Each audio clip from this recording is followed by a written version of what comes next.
In the real history of the planet, the end of the Cretaceous was not a slow transition, it was a blow. A sudden event capable of darkening the sky, interrupting photosynthesis and breaking food networks from the base. But what would have happened if the Chicxulub asteroid had never impacted the Earth? What would a world still dominated by dinosaurs be like? In this hypothetical world, that day does not occur. There is no impact, no crater, no global winter of dust and soot. And yet the world is not left at peace. What changes is the nature of the crisis. It ceases to be instantaneous and becomes cumulative, uneven and prolonged. In the late Cretaceous, Earth was already carrying environmental tensions. The planet was, in general terms, warmer than today, with poles lacking permanent ice caps and high seas that flooded continental platforms. This created enormous shallow seas rich in life, and also a fragmented geography. Continents that were not exactly those of today, different coastlines, different biological corridors. This context favored diversity, but it also meant that many ecosystems depended on delicate balances: temperature, ocean chemistry, nutrient availability, and seasonal stability. The absence of the asteroid removes the most brutal trigger, but it does not remove the pressures that were already underway. The great silent protagonist of this alternative end of the Cretaceous remains the same: massive volcanism. In extensive regions, sustained eruptions can inject enormous quantities of gases and aerosols into the atmosphere. On short timescales, some aerosols cool. On long timescales, certain gases intensify the greenhouse effect. The difference is crucial. Cooling by particles tends to be transient, while warming by persistent gases can reconfigure the climate for thousands of years. Thus, in this world, climatic changes become pulses, strange seasons, decades of disruption, oscillations that do not erase life in one stroke, but force it to adapt or retreat. Without the impact, forests do not turn into a sudden cemetery. There is no immediate collapse of global-scale plant productivity. Plants continue capturing energy from the sun, herbivores continue to have food, predators continue to have prey. This means that the major dominant lineages of the late Cretaceous continue their history without a violent interruption. But continuity is not immobility.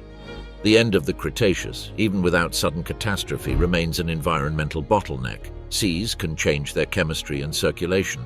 Sea level can fall or rise depending on tectonics and global temperature, redrawing coastlines and destroying habitats. A drop in sea level, for example, reduces shallow seas and affects marine food chains based on plankton and coastal productivity. A change in nutrients can displace dominant species. On land, variations in rainfall and temperature reorganize biomes, fragment forests, and open spaces where there was once continuous greenery. In this scenario, the classic mass extinction of the Cretaceous-Paleogene boundary transforms into a biological transition more akin to a restructuring. Regional losses, gradual replacements, migrations, opportunistic expansions. Some highly specialized species may disappear because their niche becomes rare. Others thrive because they better tolerate variability. Evolution does not accelerate due to a sudden planetary vacuum, but because of the constant pressure of a world that changes in slow motion. Non-avian dinosaurs, by retaining their ecological dominance, maintain a structural control over terrestrial ecosystems. Large herbivores capable of shaping vegetation continue to exist through movement, browsing, opening clearings, transporting seeds, and compacting soils. And large predators continue to exist that regulate populations, select weaker individuals, and push prey toward herd behavior, migration, or refuge. This ecological architecture, sustained for millions of years, does not break. Therefore, what changes from this point on is not whether there will be dinosaurs, but which dinosaurs will be the winners of the slow transition. In the skies, the absence of a global blackout prolongs competition. Pterosaurs do not suffer an abrupt cut-off of resources. They continue to have access to thermal currents, productive coastlines, and abundant prey. Birds, which already existed and had already diversified forms, do not receive the great historical push to rapidly occupy empty niches. They must compete in a full world where every space in the air has an owner and where innovation comes at a high cost. In the seas, marine reptiles and other groups do not face the same sudden collapse of the food base. Ocean life is not reset by darkness. It changes, yes, but with a different music, displacements and substitutions, not total silence. The world they inherited, late Cretaceous. Without impact and without a global blackout, history does not move toward an ecological void, but toward a complete inheritance. The first thing that defines this world is its geography. Continents in positions different from those of today, extensive inland seas and coastlines that penetrate much farther inland. Large areas of the planet are covered by warm seas, rich in nutrients and life. This configuration is not a cartographic detail, it conditions climate, migration routes, and the distribution of ecosystems. With more water occupying continental platforms, the climate tends to be more uniform, with smaller seasonal contrasts in many regions. It is not a planet without seasons, but it is a planet where heat is distributed more efficiently. The absence of permanent polar ice in this stretch of the Cretaceous does not imply the absence of cold, but the absence of extensive ice caps. At the extremes of the planet, there may be harsh winters and seasonal snow, but the global system remains in a warm mode. The result is forests reaching high latitudes and temperate zones with dense vegetation where, in the modern world, tundras or cold steppes would exist.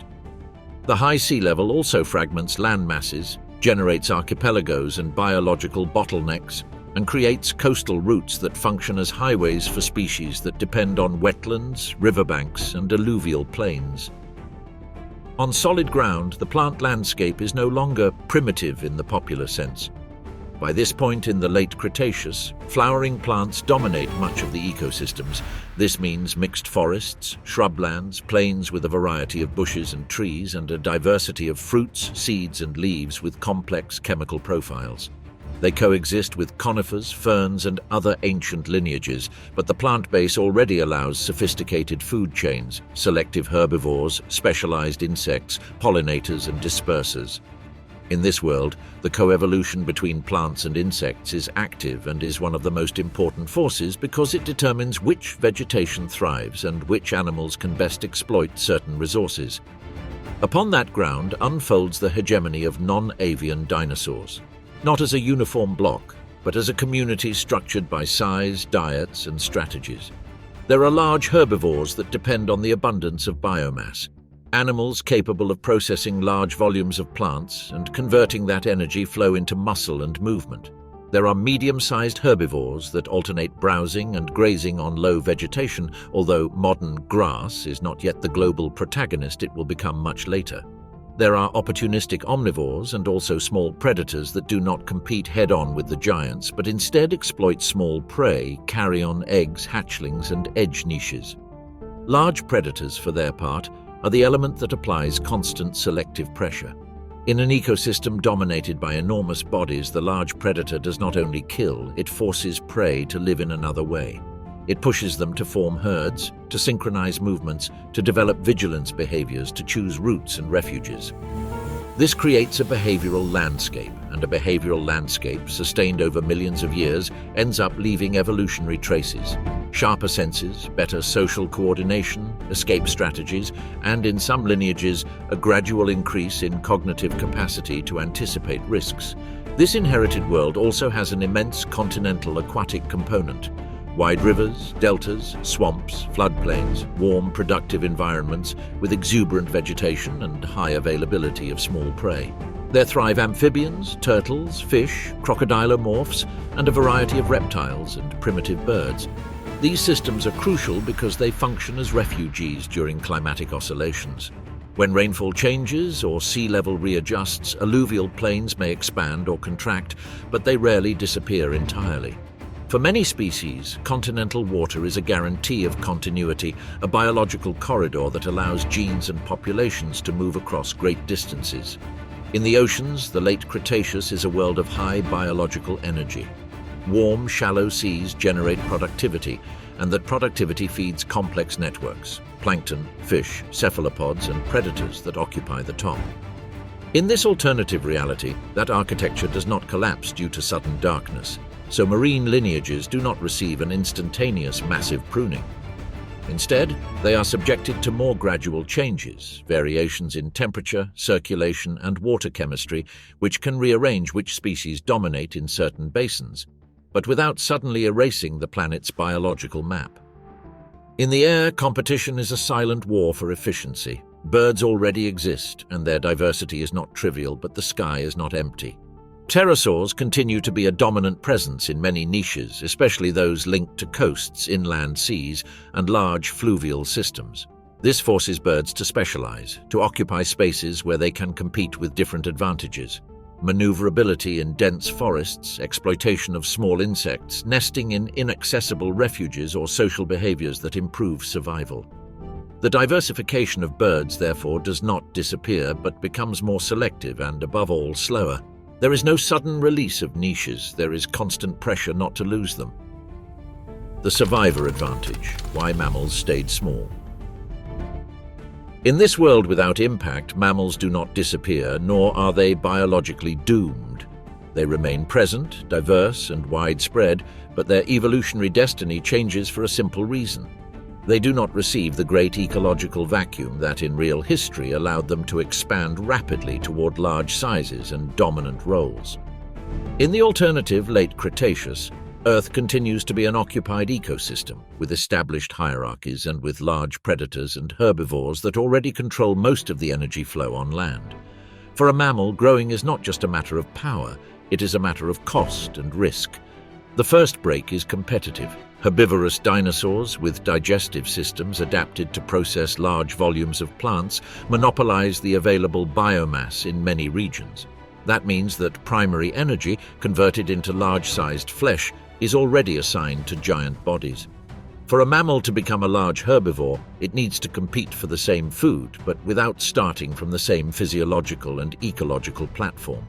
It is not impossible, but it is unlikely when the terrain is occupied by lineages that have spent tens of millions of years optimizing for that role and that in addition are integrated into herd behaviors, migrations, and collective defenses.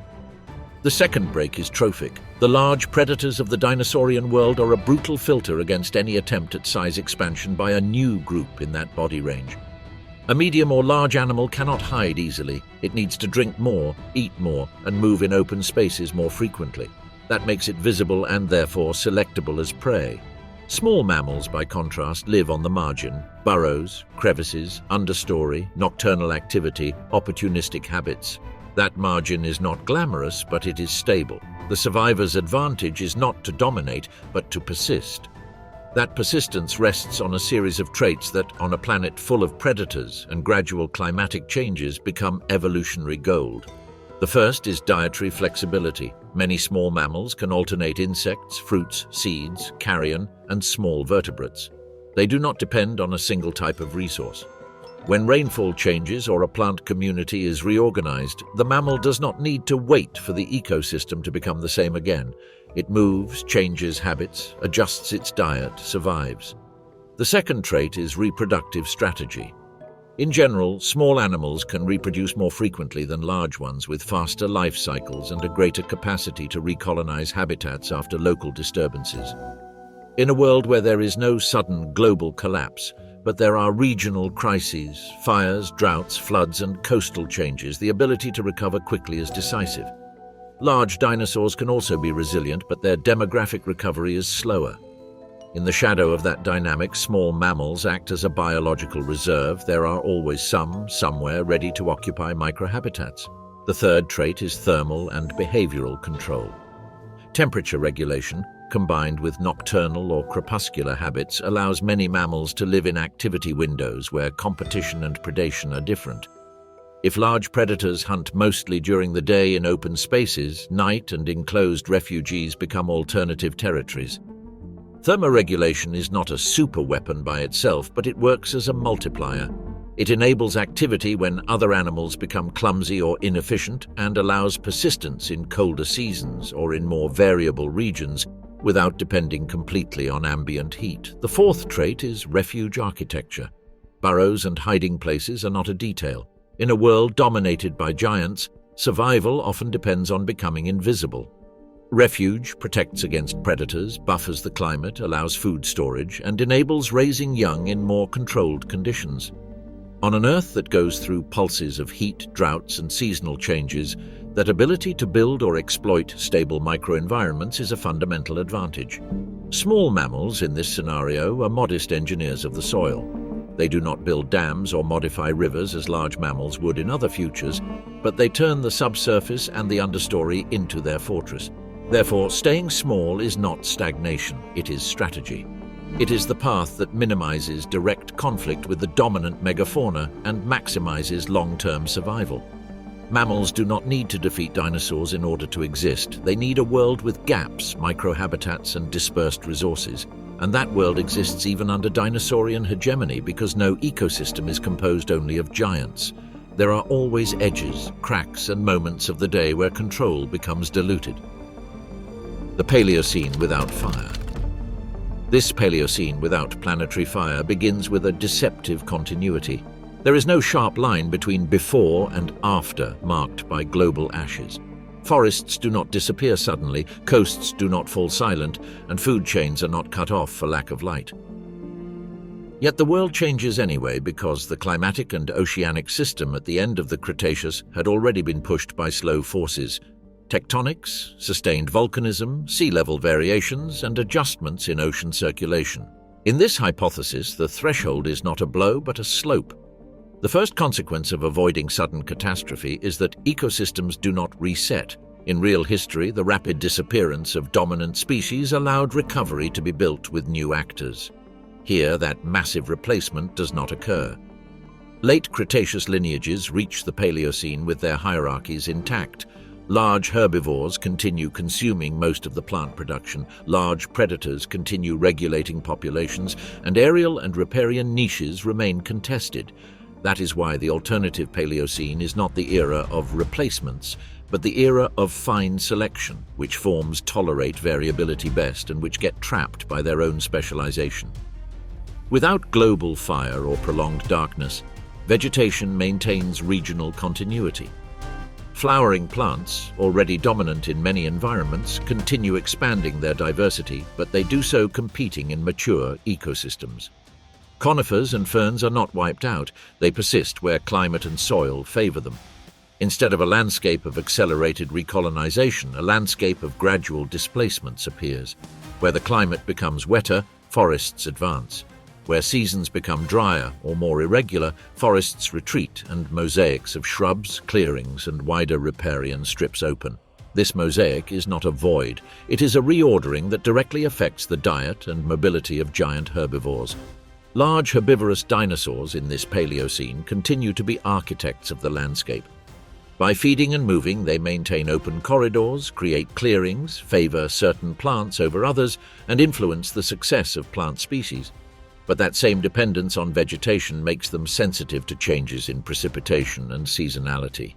If a region shifts from regular rains to more extreme cycles, large herbivores must migrate more precisely, rely more on riparian routes, or concentrate in floodplains. The pressure does not automatically eliminate them, but it does select those with efficient mobility strategies, tolerance for varied diets, or social behaviors that reduce risk during long migrations prosper. Predators, in turn, adapt by following prey. In a world without large prey collapse, large carnivores do not disappear from lack of food, but they do not remain the same either.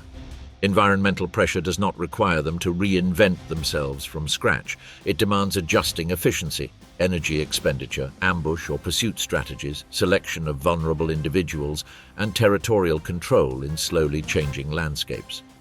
As habitat mosaics become more fragmented, the dominant predator is not necessarily the largest, but the one that best converts information into hunting, reading routes, anticipating migrations, exploiting natural bottlenecks, rivers, ravines, and narrow passes. In this Paleocene without fire, coastal regions take an even more decisive role. Seas continue to influence climate, and sea level by rising or falling modifies the extent of wetlands, deltas, and coastal plains. These environments are productive and act as refugees during climatic oscillations. There is always water, always vegetation, always small prey and carrion. For medium dinosaurs, primitive birds, small reptiles, and mammals, wetlands are a biological safety net. For the large ones, they are stopping points and concentration areas, and where there is concentration, there is also conflict, competition for food, parasite transmission, predation pressure, and seasonal mortality during droughts or extreme floods. Ocean chemistry and circulation also change without an impact. Oceans are not shut down, but they can experience stress episodes, zones with less oxygen, changes in plankton productivity, temperature variations that displace schools and affect marine predators. In this scenario, large marine reptiles and other ocean predators do not face instant collapse, but a world that becomes irregular. Species dependent on very specific prey or narrow thermal ranges retreat. The more generalist ones, those that can alternate prey and migrate long distances, fare better.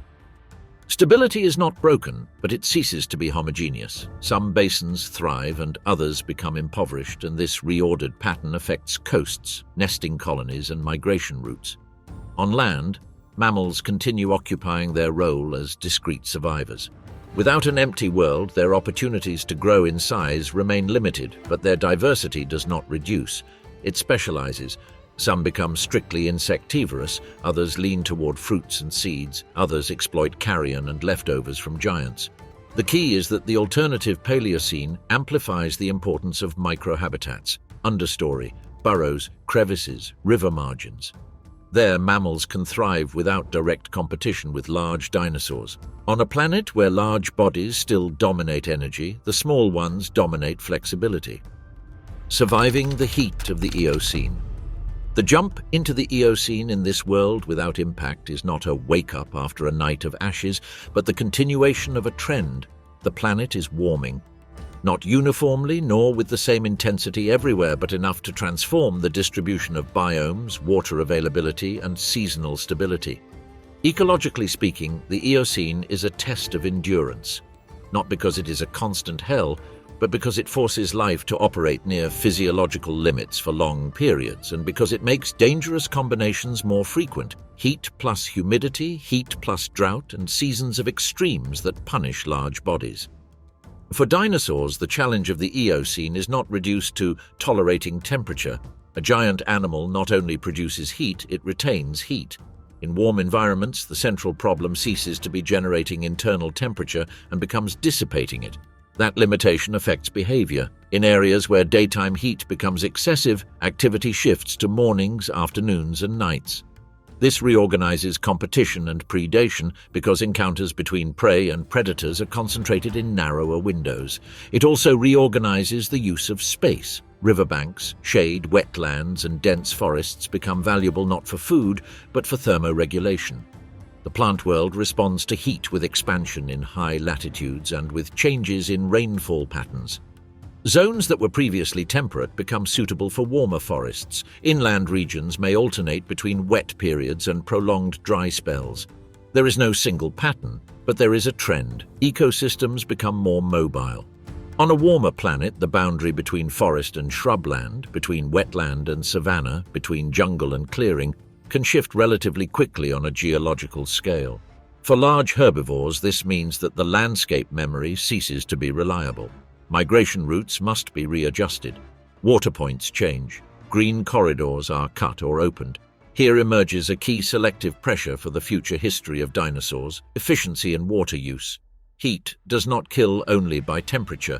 It kills by dehydration, thermal stress, by losing the capacity to move and feed.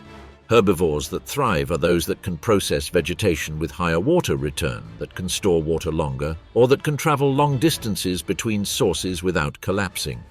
Species with a close dependence on permanent wetlands remain anchored to specific regions and become vulnerable to any changes in drainage or seasonality.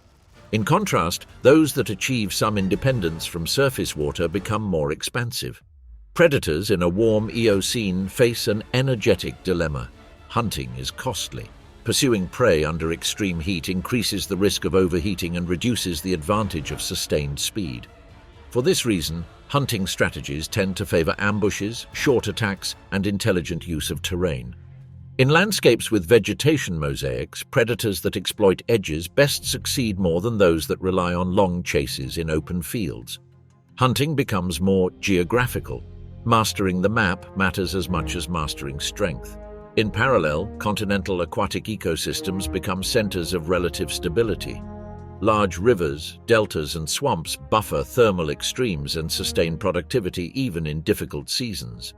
This attracts life, and where life concentrates, tensions also concentrate: more competition, more predation, more disease. In a warm world, pathogens and parasites can have faster cycles and spread easily, especially where animals gather to drink or cross. This pressure does not necessarily leave obvious fossils, but it shapes evolution. It favors more robust immunity, hygiene behaviors, selection of safer resting and breeding sites, and migrations that avoid prolonged stays in high-risk areas. In the air, the heat of the Eocene alters currents and wind patterns, and with them, flight dynamics. For pterosaurs and birds, the availability of thermal currents may increase in certain regions, but competition for coastal and river resources intensifies. Without a historical collapse that eliminated rivals, both groups remain in tension. Birds find opportunities in enclosed environments and more specialized diets. Pterosaurs maintain advantages in large niches and in exploiting coasts and inland seas.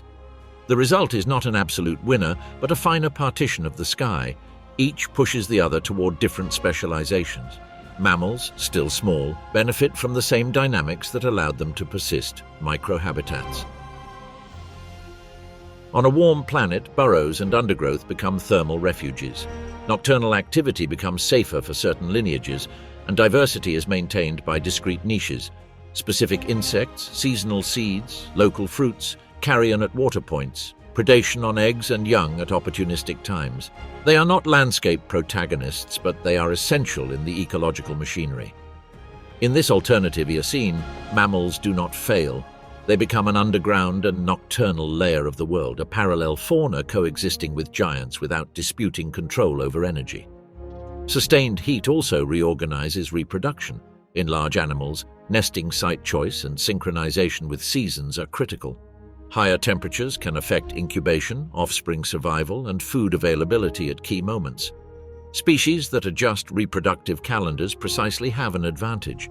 Those that depend on very stable seasonal cues may become out of sync and lose generations. This pressure drives behavioral changes, and behavioral changes, sustained over time, open the door to brains more capable of integrating environmental information. Rain, temperature, prey, migration, plant flowering. The great cooling begins. Change does not arrive as a blow. There is no exact day that marks the entry into a cold world. What begins here is a long transition. The planet leaves behind its dominant warm mode and begins to lose heat steadily. In real history, this process is linked to adjustments in oceanic and atmospheric circulation, the reorganization of currents, and the system's capacity to accumulate ice at high latitudes. What matters is not a single event, but the direction of change. And that direction introduces a selective filter different from the Eocene. It is no longer the one who tolerates heat better who prevails, but the one who manages to survive more contrasting seasons, harsher winters, and greater regional unpredictability. The first ecological symptom of cooling is the displacement of biomes. Zones that previously supported warm forests begin to become more temperate. High latitudes lose part of their dense vegetation cover and become more seasonal. In interior regions, the combination of lower temperatures and different rainfall patterns can favor more open environments. This does not mean that forests disappear from the world. It means they fragment and retreat in certain bands while advancing in others. The landscape becomes more contrasted. Large forest corridors alternate with shrub areas, drier plains, and riverside strips that function as lifelines. This change immediately affects herbivorous dinosaurs. In a uniformly warm world, biomass is widely and steadily available. In a cooling world, biomass becomes seasonal. Food does not disappear, but its rhythm changes. Periods of abundance followed by periods where vegetation hardens, becomes less nutritious, or becomes inaccessible. For a large animal, this is not a secondary problem. A large body requires a constant energy intake. When that intake is interrupted, survival depends on the ability to migrate, store reserves, or exploit lower quality food without collapsing. Here, a decisive divergence appears for the future of dinosaur megafauna. The lineages that thrive are those that can turn a seasonal landscape into a map of routes, long, predictable migrations supported by riverside corridors and floodplains that retain productivity even in cold times. In that scheme, behavior becomes an invisible organ. Groups that learn routes, synchronize movements with seasons, and transmit migratory patterns to new generations gain enormous advantages. And those advantages create pressure for social cohesion. More organized herds, collective vigilance, and movement decisions based on fine environmental cues. Predators respond to this reorganization with an equally deep adjustment. In a more seasonal world, prey is not distributed homogeneously. It concentrates on routes at water points, in protected valleys, and at choke points. The dominant predator is not just the one that kills, but the one that controls those points. Territory ceases to be simply a hunting area and becomes a strategic system of intersections. Cooling means bottlenecks, and bottlenecks mean opportunities to hunt with less energy expenditure. This favors a type of more planned predation, ambushes on predictable routes, coordinated attacks in areas where prey cannot disperse, sustained pressure on herds weakened by winter. In parallel, cooling modifies water. Rivers and lakes change their seasonality. Some regions experience more frequent frosts, others see altered rainfall availability. Wetlands that functioned as permanent refuges may shrink, but they do not disappear as a category. They reorganize. Refuge is no longer just where there is water, but where there is water year-round. This makes certain valleys and basins extremely valuable. Herbivores, predators, birds, coastal pterosaurs, and shadow mammals concentrate there. That concentration increases competition and mortality, accelerating natural selection. Only those who tolerate density, stress, and risk prosper. For small mammals, the great cooling is not a tragedy. In many cases, it is an expansion of opportunities. Thermoregulation, combined with burrows and shelters, becomes even more useful. Seasonal cold punishes animals dependent on constant environmental temperatures, but mammals can maintain activity and, above all, reproduce in wider windows. They still do not reach giant sizes because dinosaurs still dominate the macrostructure of the ecosystem, but they become more important at the margins. As insectivores in fragmenting forests, as seed consumers in more open environments, as opportunists on riverside tracks where the giants leave remains. The sky also becomes more demanding. On a more seasonal planet, the availability of prey and resources changes with the calendar.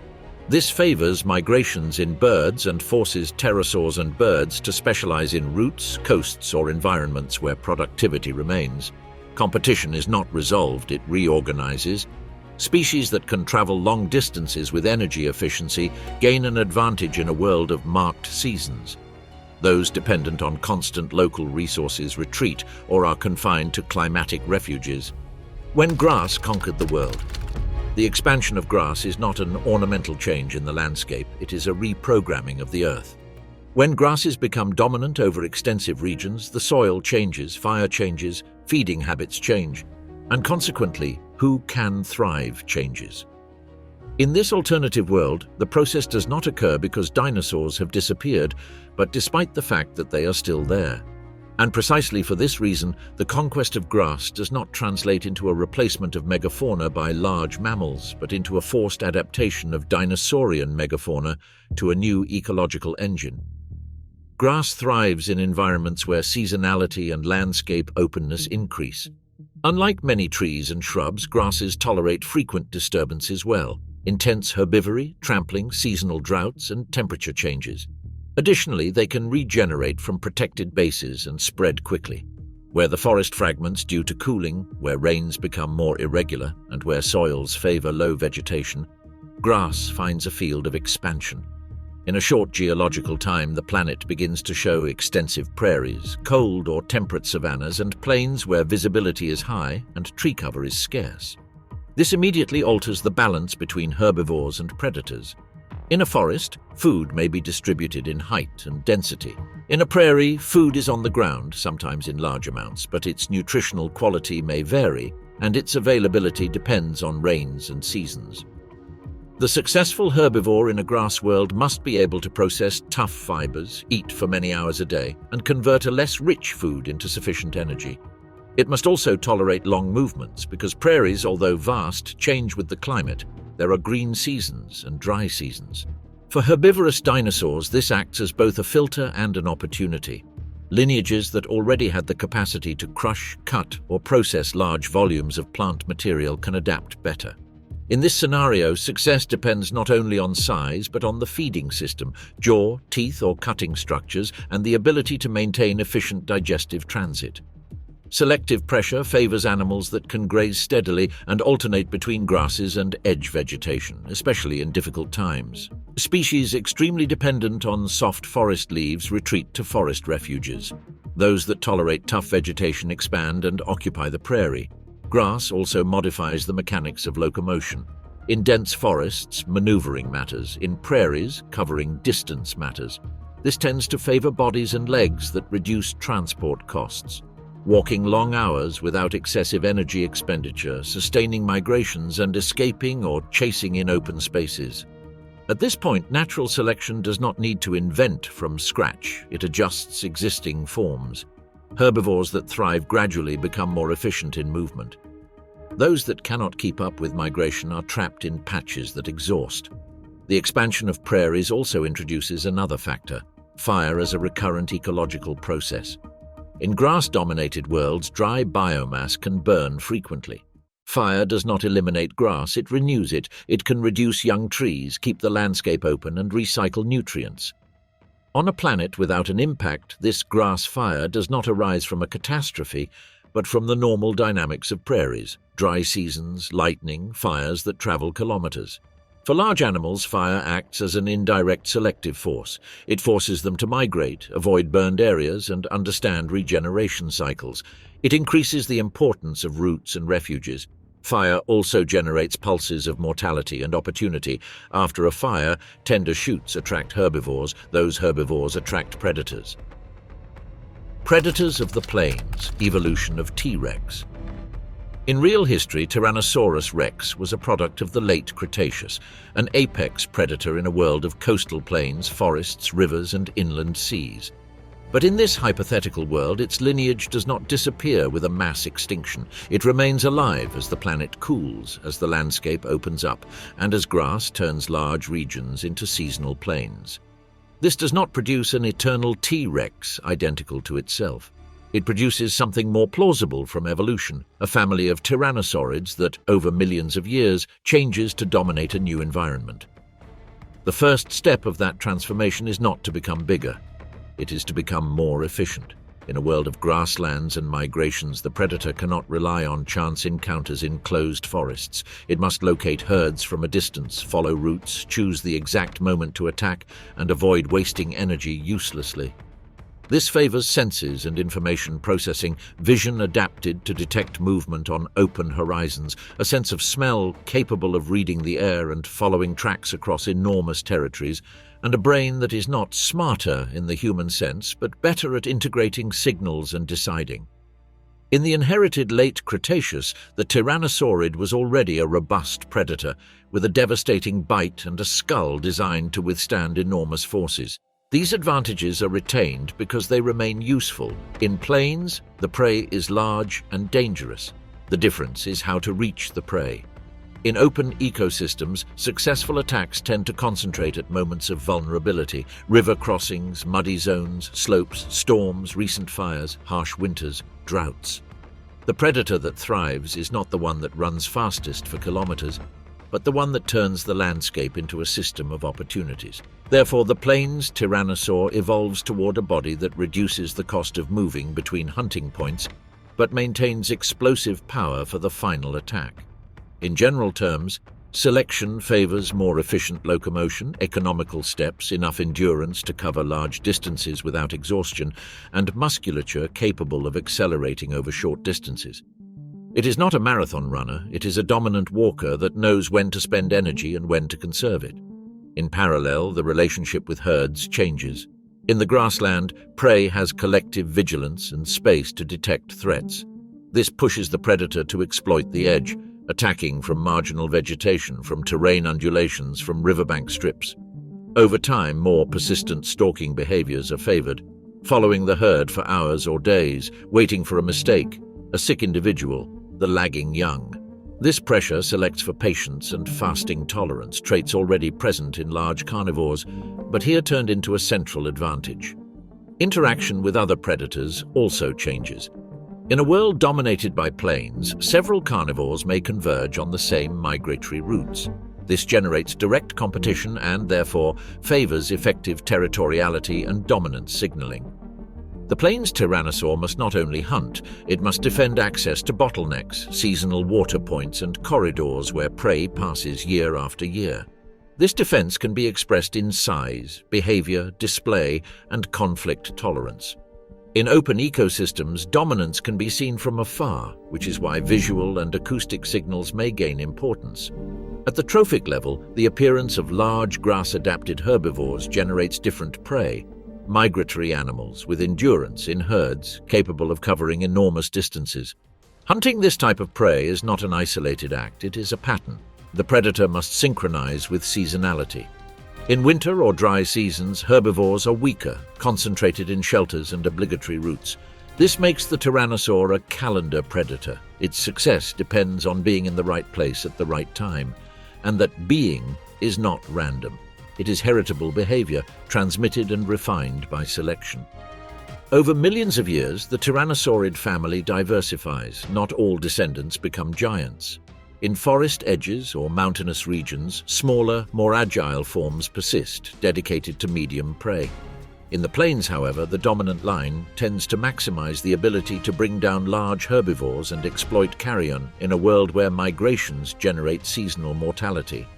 Carrion in grasslands is not a minor resource. Storms, fires, and droughts leave carcasses. A predator that can detect carrion from a distance and monopolize it gains energy without risk. Evolution here favors a combination of active hunting and opportunistic exploitation without the need to split the two strategies into separate species. The question of intelligence, evolution of Trudon.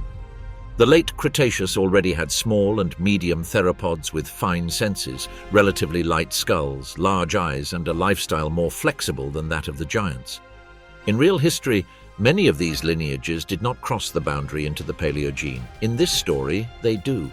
And by doing so, they enter a scenario where natural selection begins to reward insistently the ability to anticipate seasons, routes, prey, predators, fires, and shelters.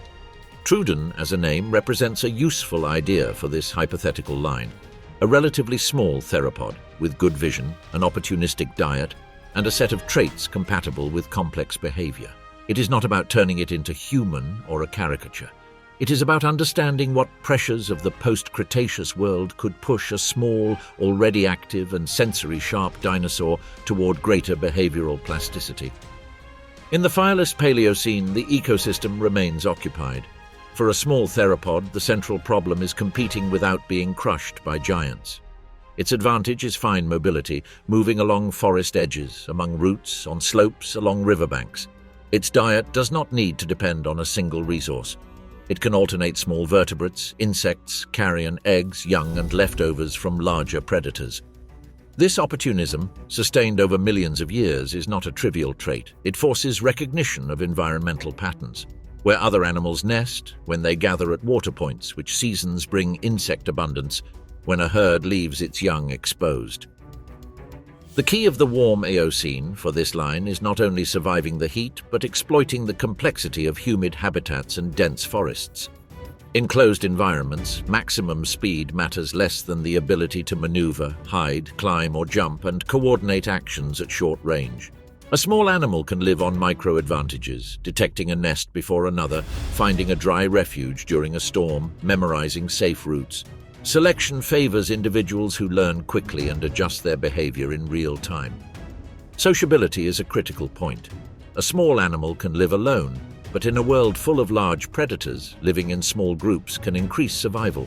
More eyes watching, more capacity to drive off medium competitors, more efficiency when exploring. If this sociability offers benefits, selection begins to reward communication and coordination. Vocal or visual signals, simple rules of hierarchy, alert behaviors, and even basic cooperation in hunting small prey. Cooperation in this case does not require morality. It requires an arithmetic advantage. Two individuals can corner better than one. As this evolutionary line consolidates, plausible specializations appear. One is manual dexterity, understood not as human hands, but as the ability to manipulate objects with the snout and forelimbs, removing leaves to find insects, opening plant structures to access seeds, moving branches to expose nests, or even using the environment to corner prey. Another is advanced dietary flexibility, recognizing more types of food and learning by experience what is dangerous, what is seasonal, and what is worth the effort. In a world with seasons and prairie fires, learning quickly can mean the difference between dying in a harsh winter or reaching spring. Intelligence also becomes defensive. Large plain predators are a constant threat in open spaces. An intelligent small theropod does not compete with them, it avoids them. It learns their patterns, recognizes signs of their presence, uses shelters, and adapts its schedule. In practice, this means that evolutionary success depends on a mental map of danger, where there are shadows, where there is cover, where the wind brings the scent of a large carnivore, where medium prey gather and attract larger hunters. Over millions of years, this hypothetical troodontid line could diversify into several types: forest forms with great maneuverability, edge forms with longer legs to cross open spaces quickly, and riverside forms exploiting deltas and wetlands. In all cases, the common trait is not abstract intelligence, but a lifestyle based on information, observing, remembering, anticipating, adjusting. When the ice arrives, Pleistocene dinosaurs. The Pleistocene is not an endless winter. It is something more complex and for life more difficult, an era of cycles, advances and retreats of ice, abrupt temperature changes on a scale of thousands of years, humidity oscillations, expansion of cold steppes and contraction of forests. In this alternate world, dinosaurs arrive in the Pleistocene with millions of years of adaptation to seasonality, grasslands, recurring fire, and progressive cooling. They do not arrive as fragile relics. They arrive as consolidated megafauna. But the Pleistocene introduces a new problem. There are not only seasons, there are repeated continental reorganizations of climate with enough amplitude to redraw entire ecosystems. The first impact of ice is geographic. In cold periods, large stretches of high latitudes become unproductive or are covered by ice. Temperate zones shift toward the equator. Regions that were once forests become cold steppes, tundras, or open landscapes with low vegetation. Biological corridors narrow. Climatic refuges become the most valuable pieces on the board. And in a world with dinosaurs, those refuges are not empty. They are claimed by herds of herbivores, by predators stalking them, and by entire communities moving as a system. In cold prairies and steppes, the food base changes. Vegetation is lower, more seasonal, and often less nutritious. Snow can cover food for months. For large herbivores, this forces a dilemma: migrate to avoid the worst of winter or stay and endure it. In the real world, many Pleistocene megafaunas solved this with migrations or adaptations to the cold. Here, plausible Pleistocene herbivorous dinosaurs develop equivalent strategies, but within their own anatomical and behavioral possibilities. One strategy is long-distance migration, synchronized with the seasonal advance and retreat of productivity. Herds follow fixed routes year after year, seeking spring pastures and avoiding areas where snow accumulates. That migration, in a cyclical Pleistocene, is not only annual, it changes with the background climate. In a glacial phase, routes shift to lower latitudes. In an interglacial, they expand again toward the north. The result is a world in permanent motion, where migratory memory becomes an evolutionary tool. Groups capable of adjusting routes without losing cohesion have an advantage. Another strategy is residence in refuges. Some coastal regions or valleys with oceanic influence maintain relatively moderate temperatures. There, vegetation can persist and snow may be less enduring. In those refuges, herbivores can maintain more stable populations but pay a price: density, competition, and concentrated predation pressure. A stable refuge becomes a magnet, and an ecological magnet also attracts crises. Disease, conflicts, local vegetation collapse due to overgrazing if the population exceeds ecosystem capacity. Therefore, even in refuges, survival depends on regulation, moving within the refuge, alternating areas, avoiding exhausting a single spot. The cold also imposes a physiological challenge. A large body can retain heat better than a small one, but only if its energy balance is maintained. If food is scarce, large size becomes a risk. Selection then favors herbivores that optimize digestion for fibrous food, that can spend more time feeding, and that can endure periods of low nutritional quality. It also favors behavioral adaptations, using sun-exposed slopes in winter, sheltering from the wind, concentrating in areas where snow is blown away, leaving accessible vegetation, or following watercourses that maintain marginal vegetation even in cold. For predators, the Pleistocene creates opportunities and dangers. In harsh winters, prey weakens and mortality increases. That generates carrion, an important energy resource. But cold and snow also make active hunting difficult, especially if prey can move in herds and defend themselves. Large plains predators become even more dependent on smart decisions: when to pursue, when to wait, when to strike at a crossing, when to take advantage of a storm that disorganizes a herd. In deep snow, the terrain becomes an ally or an enemy. Where prey sinks, the predator can gain. Where the predator tires, it can lose. In this alternate Pleistocene, extreme seasonality also opens niches for medium and opportunistic predators. Not all carnivores need to take down a giant. Some survive by hunting smaller prey, stealing carrion, or exploiting young during synchronized birth periods. Here, the troodontid line of intelligence reappears strongly. In a world where food fluctuates, flexibility and minimal planning ability are real advantages. These theropods do not dominate the prairie like a tyrannosaurus. They dominate opportunity. A fresh carcass, an exposed nest, a group of small prey trapped by snow, a refuge where insects remain active under the bark.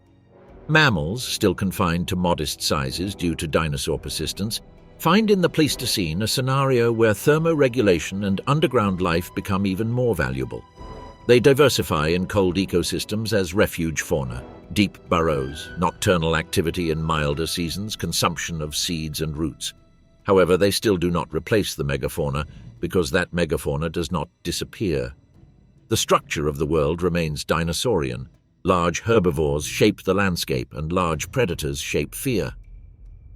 Giants of a frozen world. In a cyclical Pleistocene, the megafauna that survives does so not by chance, but by compatibility with a world that punishes inefficiency.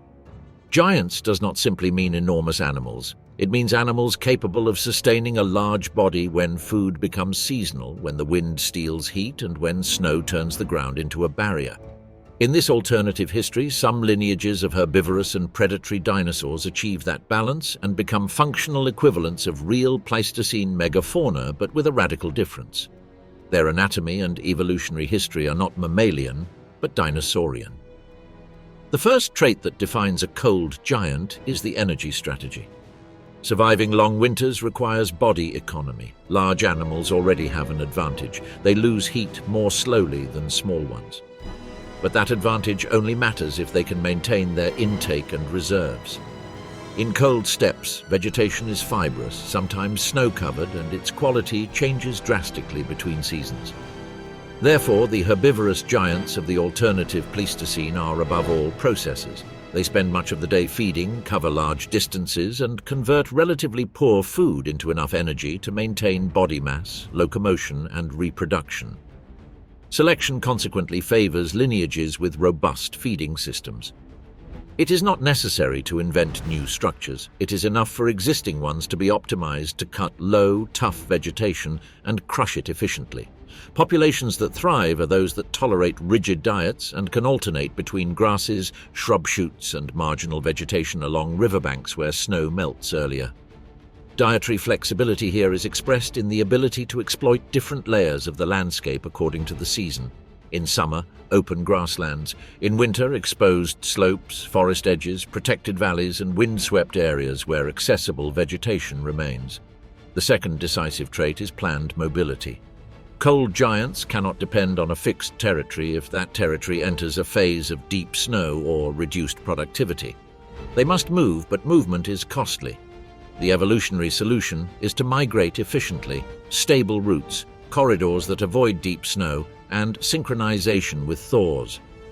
In this world, migrations are not simple displacements. They are circuits that connect seasonal refugees, slowly readjusting with each glacial and interglacial phase.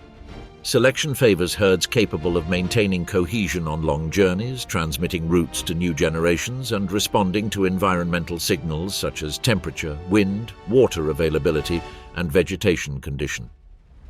This migratory pattern intensifies social importance. In open, cold environments, the herd is not only defense against predators, it is also thermal survival and logistics.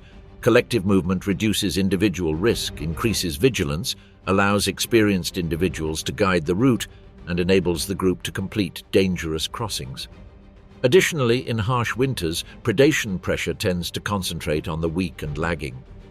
To survive, the herd must maintain spatial discipline, protect young, hold flanks, and reduce the possibility of fracturing during storms. In parallel, the cold reorganizes reproduction. A Pleistocene giant cannot reproduce at any time.